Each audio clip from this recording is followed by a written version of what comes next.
put a smile on your face when you're moving from place to place. Good morning, good morning, morning, good morning, morning.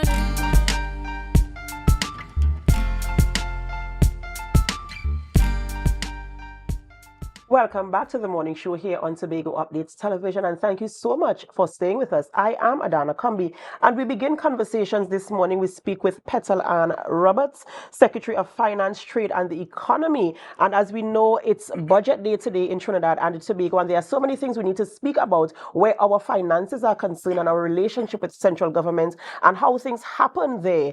For those of us who aren't really sure as to how the transfer of funds and the amount that we are entitled. So we're going to have those conversations this morning. And so we do hope that you could stay with us throughout the entire conversation. So good morning and welcome. Good morning, Adanna. Good morning, Tobago. Good morning, Tobago and the wider world that is listening on the program. Right. And it's my first time interviewing you as the Secretary of Finance, Trade and the Economy. So I must say congratulations to you there as well. Thank you. And we're going to get straight into it. It's budget day. Yes. Right. It's your first time sitting as Secretary of Finance where there's a budget. I know the previous Secretary of Finance, who is the Chief Secretary, he presented his budget, request just before you took office. And so that is already set. And we're hoping that we can get the things we've asked for from central government. That has never been the case. We never got, 100% of the things we've asked for. And so we know there's always been a challenge where that is concerned. And so when the shortfall comes, we try to find ways now. How are we going to do this? How are we going to do that? And we have to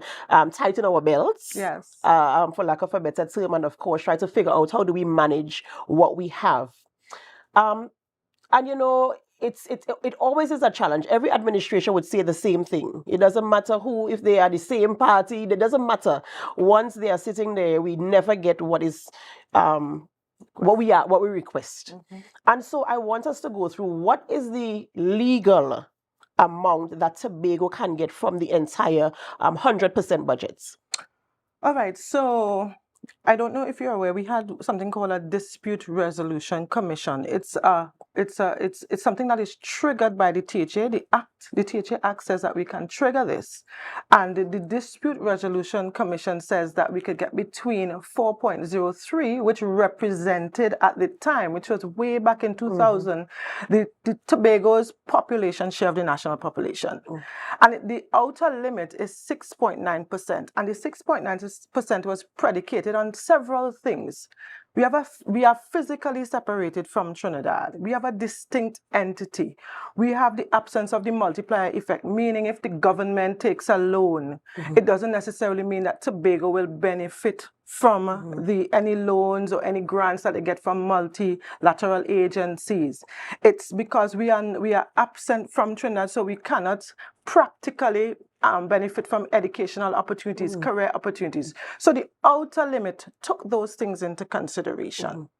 But now in 2024, our population size is close to 70,000, and the percentage of the national population is about 5.1%. So we are asking the government to give us about 5.1%. That's the least we'll be asking for. But in this budget, we want 5.8. But at least 5.1% so that it can be equitable and fair to Tobagonians as a percentage of the national pie. And the thing is, right, all of these things are put into consideration when you present a budget and when you make a request, hoping for the best. Knowing, I don't know if I could use the term knowing, that the possibility exists. Let's say the possibility exists that you're not going to get what you ask for. And how is that managed mentally? Preparing to manage that, the fact that you will not get, because we know it's going to happen, you will not get what you've asked for. How do you prepare yourselves? You talk to your staff, all the persons who are involved in managing your finances. Listen, we're asking for this, but let's kind of manage our expectations. How do you control that and manage what is given to you when it comes? So practically, what we do is scenarios. So we have read a budget that predicated the budget on about $3.8 billion. We want $3.8 billion, which represents 5.8% of the national pie, to take Tobago forward. We are unlocking Tobago's development potential with about $3.8 billion. We have done scenarios up to last night. My advisor and I, we looked at scenarios. All right, if we don't get this, what is the next strategy? And in the budget, you will read about strategic selectivity. It's an institutional strategy where we will look at high impact programs and projects. And these are the ones that we will focus on so that Tobago could get the bang for the buck. We have already looked at what our priorities are on a macro level, and this is the strategy that we've been employing. Also, we have over the years had what you call retreats, where all secretaries, we will go aside and plan based on the resources available.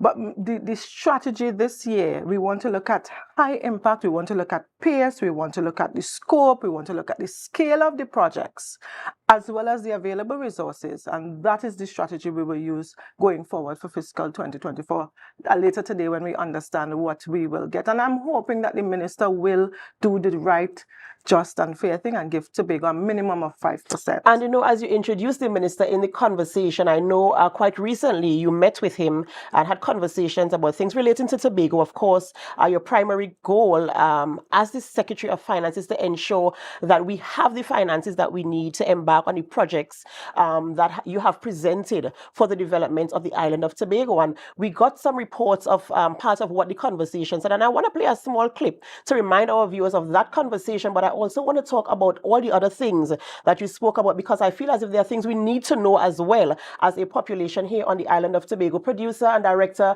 could you please play for me that clip that we heard in the House just last week at the sit-in?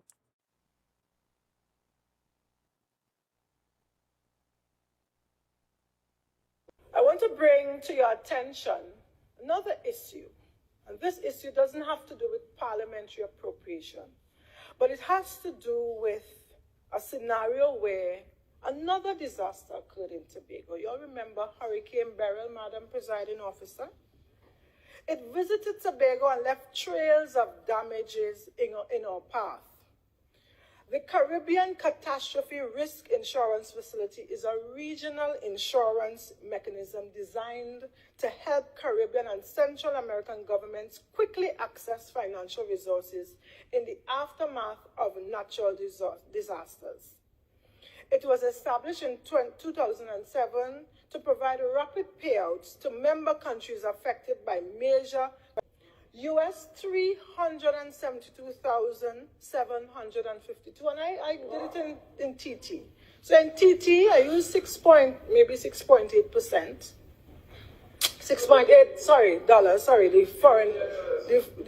So it's $2,534,713.60 payable for Tobago as a result of Beryl. For Trinidad, the payout was US 56,502.30. I'm not going to calculate that in TT because it's not relevant here for us today. So I approached the minister as one of the 10 issues. Remember, you have 4 minutes. Thank you, Madam Presiding Officer. One of the 10 issues faced by Tobago, and I said, Minister, how can Tobago access this funding? And the minister's response was, you don't pay the premium, you ain't getting no payout. Tobago. So we see here the conversation. Yes. This is something that we can all benefit from, Trinidad and Tobago. Yes. And a payout was made based on what you said. There was a payout, one for Trinidad, one for Tobago. Considering that Tobago, in my recollection, was more impacted by Hurricane Beryl, because this conversation is primarily about Hurricane Beryl. And the payout will say that. The payout said that. Right, and now here we are trying to access the funds. Now, first and foremost, this is the first time I'm hearing about these funds. I'm not sure if it was there all along. And the fact that the investigation was done and we know that there was a payout. And this is the response from the minister stating that y'all ain't pay no premium. But isn't this a national policy? Isn't the payout on behalf of Trinidad and Tobago? Yes. It wasn't the payout made for Trinidad, you get your piece, Yes. Tobago, you get yours. So I'm trying to figure out now, what is the position? Why are we not going to get what is rightfully ours? Because it was paid out to Tobago. Yes. whatever the arrangement is in terms of making the premium payments, I will leave that to you guys to figure that out. But the payout was made for Trinidad and Tobago, Trinidad in one instance and Tobago in the next. Where do we go from here? Adanna, you just asked me if this is the first time. You're not sure if this is the first time we're accessing this kind of policy. You know, it's interesting that after the minister said that, I did my investigation to see if in the past when we had disasters, if we access this fund, and we never accessed the funding from the insurance payout.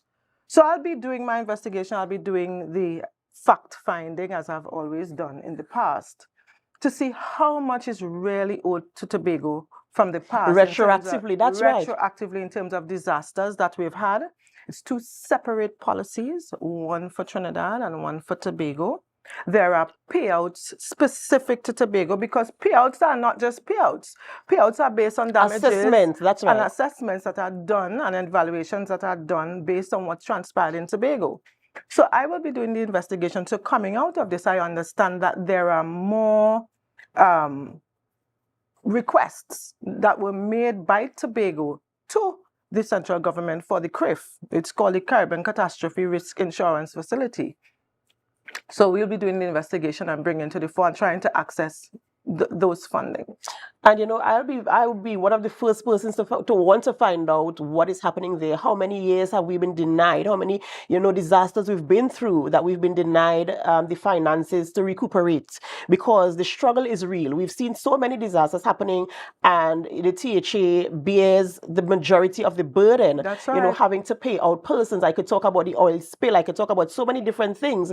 And THA is having to pull out the money. And here we are. We have a fund, a policy that was paid out to Tobago for Tobago that Tobago has not received in this instance, and God knows how many previously, you know. So it really is concerning, and the people of Tobago would like to get the answers to this, and we'd like to be treated fairly. Definitely. All right, so I'm putting that plug in there. And you know, you mentioned also that you had conversations on 10 issues with the minister. I hope all of them didn't go that way. So, you know, bring us up to speed as to. So before we go into those issues, I want to say, though, that right now, the Office of the Chief Secretary has bills concerning burial because we manage disasters under T.H.A. We cannot pay those bills because the oil spill fund, the line item that caters for these types of expenditure, has been exhausted. There is no more funding.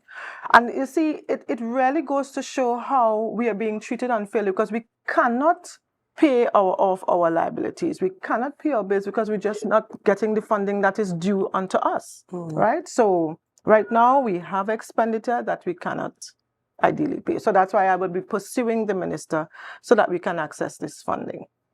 The 10 issues. So I may not go into the 10 of them. All of them didn't go that way.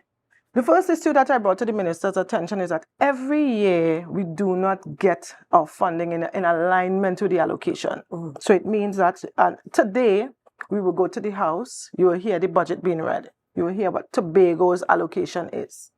And then after the Standing Finance Committee, this is where we go to the Parliament. Tobago is represented by the Chief Administrator. She supports the Minister of Finance in Tobago's aspect of the budget. So we will sit and we'll go through every single line item and justify why Tobago needs $5,000, $5 million under each line item. And then after that, it goes to the point where the bill becomes an act of Parliament, right? So the act is passed. So last fiscal year, we got $2.2 billion under recurrent. They will ask if we agree with the allocation, and it goes to, it becomes an act. But what has happened over the years, we have not been getting that money. So let me give you an example. In simple terms, let's say we're getting $200 are passed by the Appropriation Act of Parliament, that Tobago is allocated $200. And we collect $20 here in Tobago in terms of tax and non-tax revenue. It would mean that we have to get releases from Trinidad equivalent to $180. What is happening? We are not getting the $180 in none of the years. So the first item that I spoke to the minister about is this fiscal, what our expectations are in terms of our full releases. We went down there on the 30th of August. So at that point, we were able to say, this is the revenues we are collected. This is the amount of revenues we expect to collect for the month of September. Therefore, we are expecting a check equivalent to this amount by today. So by today, we'll see if we will get that amount of funding from the ministry. The second item that I brought to the minister's attention is the oil spill at $50 million that was submitted. So there were two things. The Ministry of Finance, they supplemented the appropriation by $2.3 billion for the entire Trinidad and Tobago. But if you give Tobago 4.35% of the national budget in October last year, it means that we should get 4.35% of the 2.3 billion. We didn't get that. We got half. We got $50 million. We were expecting to see $100 million coming to Tobago at the mid-year. We only got 50 for the oil spill. But I'll tell you what that 50 represented. When the ministry asked us for a mid-year review, we sent down the bills for the oil spill at that time, which was up to about April. But the oil spill went on from May, June, July. So what the government did is only send funding to cover from February, March, and April.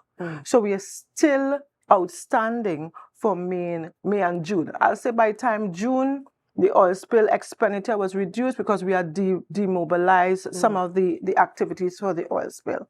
So we still need about $10 million sitting in the office of the Chief Secretary, bills that we need to cover these expenditure. We just don't have the funds. So would you be required to send in those bills, or are you going to do it independently? Are they saying, okay, so we received the bills from February to April. Okay, so now you can send us the bills from May to June. Or is it that you have to take that initiative and say, hey, we still have bills and we need... So we did that. So it's two things we did. We sent a projection because I remember at the time when the information was asked, it was about April. I think the mid-year review was in May. So what we did, we said, all right, these are our actual bills, but I'm going to give you a projection of what we expect to think. So the government knew what the projection was. Now, the projection also included a major activity that would have taken place, and that's the cleanup of the oil, the waste. You remember the oil waste that we collected? Yes. It also included that activity. And at this point, there was a toss between if the T.H.A will handle that or the Ministry of Energy. And that expenditure was very significant. So let's discount that. Let's take away that. But we still have the cleanup and restoration bills of our coastal areas, equivalent to about $10 million sitting in accounts waiting to be paid, but we just don't have the funds. Another thing, Adanna, remember, the T.H.A took $15 million from our contingencies account. We have no money in our contingencies right now. God forbid, if we have a disaster right now, we are in trouble. So we were depending on the government to give us the $100 million so that we can top up our contingency, as well as all these funding from the IOPC, CAF, the Development Bank of Latin America sent $200,000 US. We never accessed it. The minister said that's part of the $50 million. The oil spill occurred in Tobago, and Tobago should have had the benefit of the resources sent by these agencies. It is very, very unfortunate how we've had to manage the income that we receive from the central government for each budget. It is always a struggle to balance things out. And hearing the conversation now, in terms of how the money is dispersed, the thought process that goes into it, how do they assess and justify what Tobago gets is very, very unfortunate. And I'm hoping that a situation will happen where the relationship improves, because I feel as a Tobagonian that Tobago is separate from Trinidad where money is concerned. They look forward to what we contribute. But in terms of when is what, I'm very sorry that I have to say this morning. These are my personal views. When it comes to giving us what we deserve, even legally, is a struggle. And so when you make that request today, I'm hoping that in the House, we could get the 5.1% that we're requesting. At least the 5.1% we're requesting. All right, but for now, we have to go for a short break. Okay. All right, we go for a short break before we continue conversations. Ladies and gentlemen, we speak with Petal-Ann Roberts. She's the Secretary of Finance, Trade and the Economy. It's budget day here in Trinidad and Tobago, and we're talking about all things finance that affect and impact Tobago, our livelihoods, the way we live, and our development here on the island. So you want to stay with us as we continue the conversation here in studio. And as we go for a short break, we invite you to help us. Share the live, share the live, share the live. We'll be right back. Good morning, good morning, morning, good morning, morning.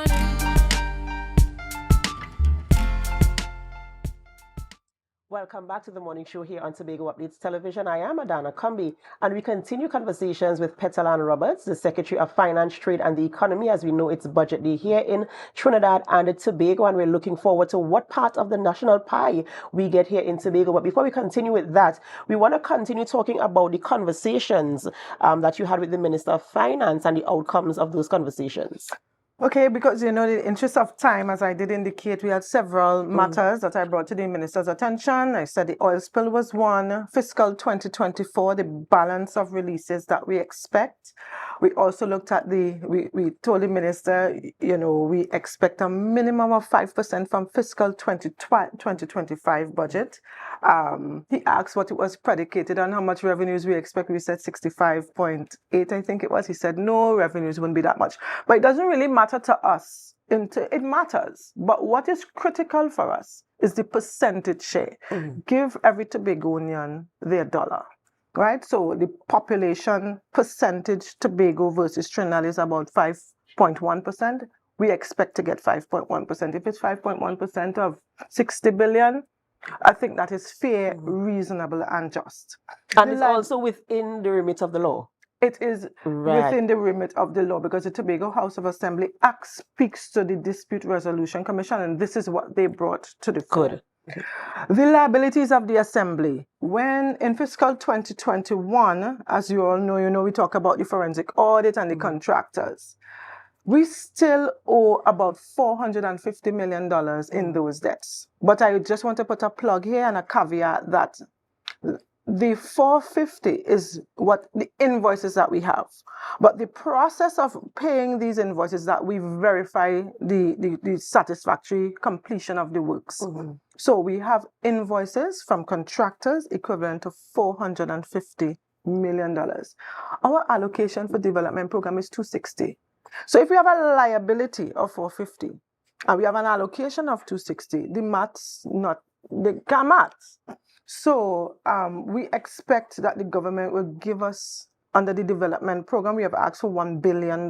If we get that $1 billion, we can start to liquidate, we can start to verify the works and pay as we go along. We also have we had our own internal struggles in terms of paying teachers, because teachers got their 4% increase, but the allocation for fiscal 2024 did not translate into that. So we had to find resources within to treat with the arrears for teachers and the new salaries for teachers. We're still outstanding about $11 million to teachers. And I hope that this fiscal year, we're looking forward to the budget today, we will see the difference to take care of the teachers' salaries. We have the school feeding program under education and also school security. Those are two areas under education that we are not able to fully liquidate all our liabilities or debts for those two programs. Right? So we brought these things to the minister's attention, as well as the bond financing. As you know, in fiscal 2021, there was a bond that we went out. We got investors to buy these bonds, equivalent to $164 million. We have to get the bullet payment ready for fiscal 2027. Investors will be waiting for to get back their principal. We spoke to the minister about that, but I think I'll want to speak to that issue separately at another time in the interest of time. Also, what was brought to the minister's attention is the shortfall in revenues over the last 7 years. 166 million. I think this is what I read out in the House last Thursday. I went through each year from 2017 to show the shortfall. I said what the appropriation was, the checks received from central government, the revenues received, and the difference. So I did indicate to the minister, we are owed $166.4 million, and we'd like to find solutions to get that. Even if we do it over a period, if the government doesn't have the resources to give us 166 at one full payment, if we can look at some kind of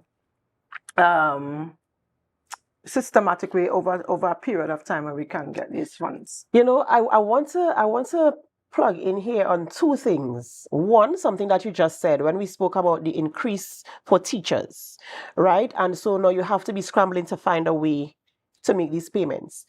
When decisions are made mid-fiscal, after you've already received your allocation, the budget has been read, and this is the money you're going to get for the year to pay the bills that you have, your recurrence and your development. You have that. Yes. And now, okay, so we in negotiations, everybody wants an increase in salary, so do I. You know, and so the teachers, they got their increase, and so you have to pay a raise, and so you have to increase their salary. Yes. That money was not considered in the budgets.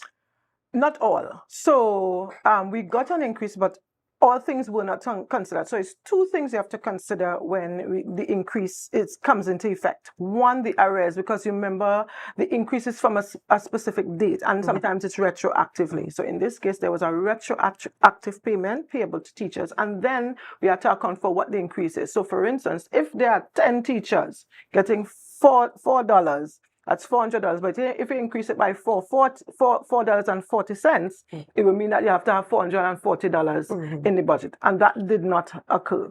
So it means that we had to find money within, and education was in a bind this year. This year we had to find money from all other divisions. And that now stymies the operations and the work programs and even the ability to pay off the liabilities in other divisions, because we had to ensure that teachers were paid. So you really have to be juggling the resources and juggling the activities. What are we going to focus on in the year because of the shortfall in revenue and resources and revenues from the central government? And so the monies that you had to call upon from the other divisions to assist any division, whether it's education or wherever it is, was that considered when you presented this budget to ensure that we could, because they might have been coming from projects, other initiatives that the T.H.A would have had, and so there, as you mentioned, there would be a shortfall there. Were those considered for this budget? Definitely, yes. So the thing is, the education has been having the conversation with the Ministry of Finance ever since. So apart from me and my team having a conversation with the ministry, education did also have their conversation, because they were able to articulate it differently from us, because they have the actual information. We would see it on a global level, we would see the shortfalls, we had to find the funding for them, but they had specific conversations. So two conversations were happening at the same time with the ministry to try to lobby to get this funding in fiscal 2024. Unfortunately, the government only gave us 50, and they didn't go back to the parliament to increase the appropriation for the T.H.A. So we expect that they will make good in fiscal 2025. So today we will know what the issue is with regard to teachers. The other issue that I brought to the minister is IFMIS. IFMIS is the Integrated Financial Management Information System. It means that we're digitizing the operations and modernizing the accounting framework of the T.H.A. T.H.A was a pilot in this project since 2018.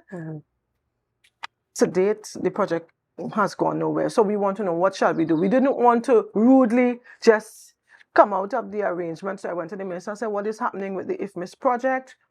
Should we go to market and digitize on our own, or should we wait on this? Because the government has spent significant sums on this project already, and we didn't want to say, let us go to waste.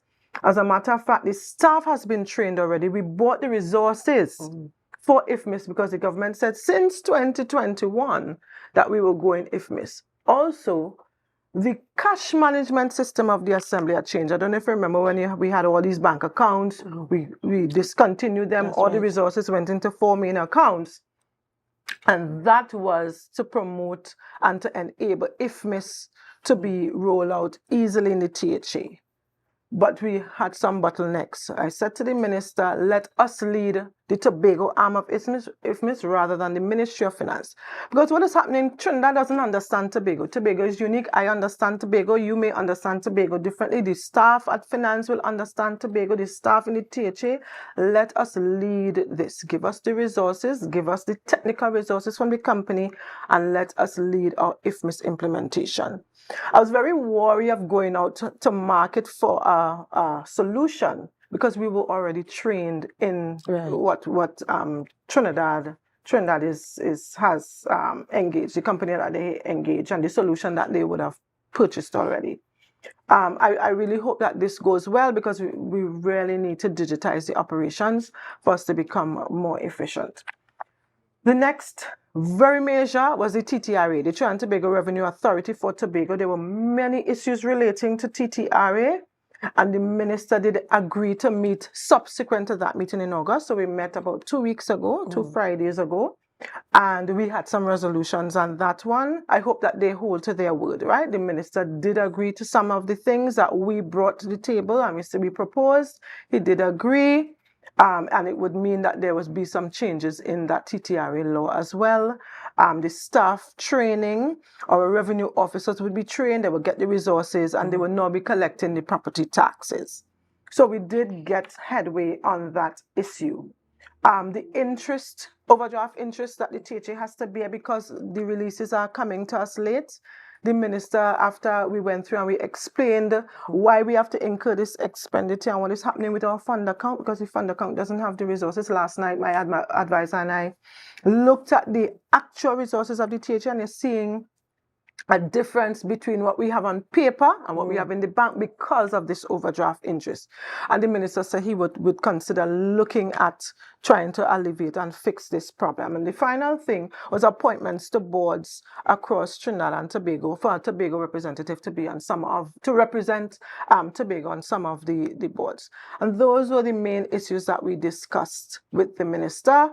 And I really hope that, going forward, I will write him also. I did also draft to write him on the decisions that will may come out of those meetings, so that, there's some kind of accountability and follow-up actions by the T.H.A. So these conversations are very, very important. And, I'm sitting here and I'm listening to you bringing out the points and the conversations that you're having, things that, the average Tobagonian might not even be aware of. Yes. That we have access to and a right to.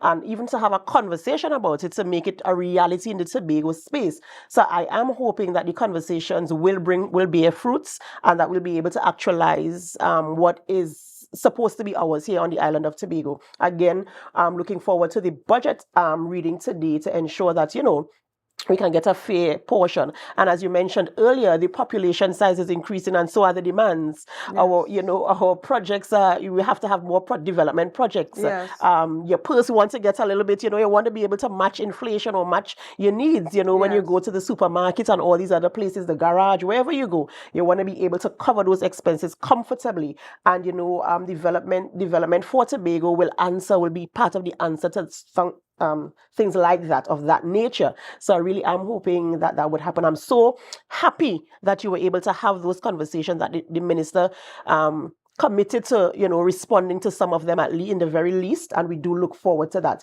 We were talking about the shortfall in the finances coming, or it arriving late, or all of these things that are happening in this space, and we're hearing people talking about, well, we're not getting paid. And one of the loudest voices right now are the fishermen. Yes. Right. The fishermen are talking about how when we're going to get our monies. They're making all of these claims and nothing is happening. So can we just bring to light the process, where we are now, and what is the plan, the strategy to move forward in terms of assisting the fishermen?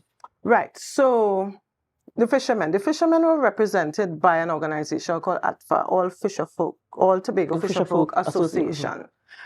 When the oil spill occurred, I was chief management accountant at the time, and between myself, the director of TEMA, we have an oil spill multidisciplinary committee, the chairman of that committee, and one other person, I can't remember. We have a legal person on the committee as well. We met with 6 of the major contractors that did the cleanup work.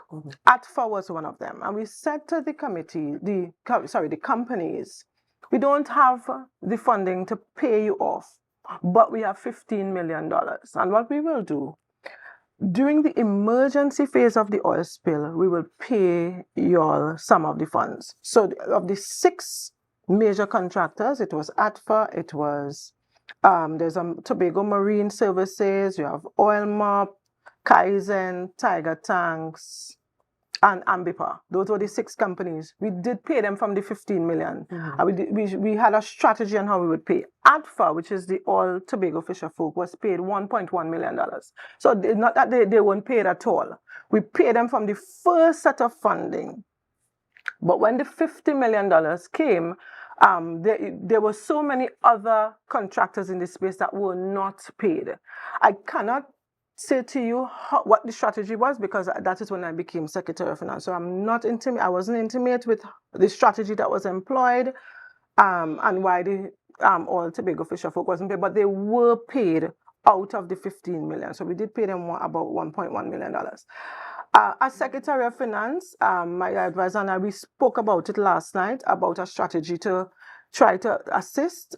We may not be able to pay them off because we just don't have the resources. As I said, we need about $10 million more to settle all the oil spill bills. But we are looking at the fishermen and a way in which we can try to settle some of the liabilities that we currently have with them. Okay, so fishermen, you heard it here this morning. You have not been neglected. They're looking into things. As you know, the belt's kind of tight right now, and we're trying to find the resources to ensure that those bills can be covered and paid in a timely manner. But please, the situation is what it is. So we have to be realistic, and we have to kind of understand. I'm happy that the air was cleared there where that is concerned. The fishermen receiving that 1.1 million and, the balance to be paid at the soonest possible time. In closing, is there anything else you want to share with our viewers this morning for them to have a better understanding as to where we are and where we're hoping to be? Where we are, over the last 2 weeks, we have been looking at the liabilities of the Assembly, and now we have a debt management tracker, and it's something that I have employed in the Division of Finance. I intend to hire more accountants in this space, because we really have a dearth of professionals in the accounting stream and in the Division of Finance to assist in the management of both the debts. And we don't have a digitized solution, so we are managing this thing manually. So we really need to bring on some accountants to assist in managing us, because we need information to make informed decisions, and that is part of one of the reasons or problems we're having in the Assembly, is because we just don't have the information real time to make these decisions. We're going to manage the less, try to get more out of it. We'll squeeze, we'll look at high impact areas that would benefit all of Tobago in the budget going forward. We have already started to look at some of those areas, and there would be a recalibrated budget sometime in November, and I will also come back here and in all the various media spaces to say what the priorities of the Assembly would be, based on the financial resources that the government will give us today in the fiscal package.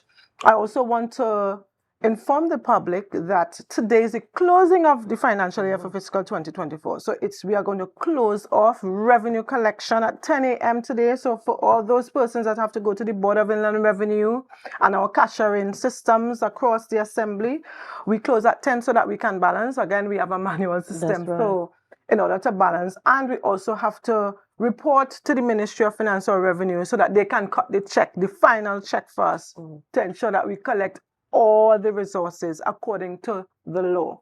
Right? So in closing, I'm committed to ensuring that, Tobago, although we don't get what we want from the ministry, but we will try to manage the resources so that we will have high impact, it would be beneficial to Tobagonians. We look at it in terms of its scale, its scope, and ensure that Tobagonians get the best bang for their buck. Thank you so much. Thank you so much for coming this morning and clearing the air and bringing us up to speed as to where we are and what we're looking forward to. Ladies and gentlemen, we've been speaking with Petal-Ann Roberts, Secretary of Finance, Trade and the Economy, as we prepare for the budget reading today here in Trinidad and Tobago. And we do hope to get, just what we requested because we want Tobago to be in a better space. We have bills to pay and we want to pay them in the soonest possible time. All right, ladies and gentlemen, we have to go for a short break before we continue conversations in studio this morning. And as we go, we invite you to help us. Share the live, share the live, share the live.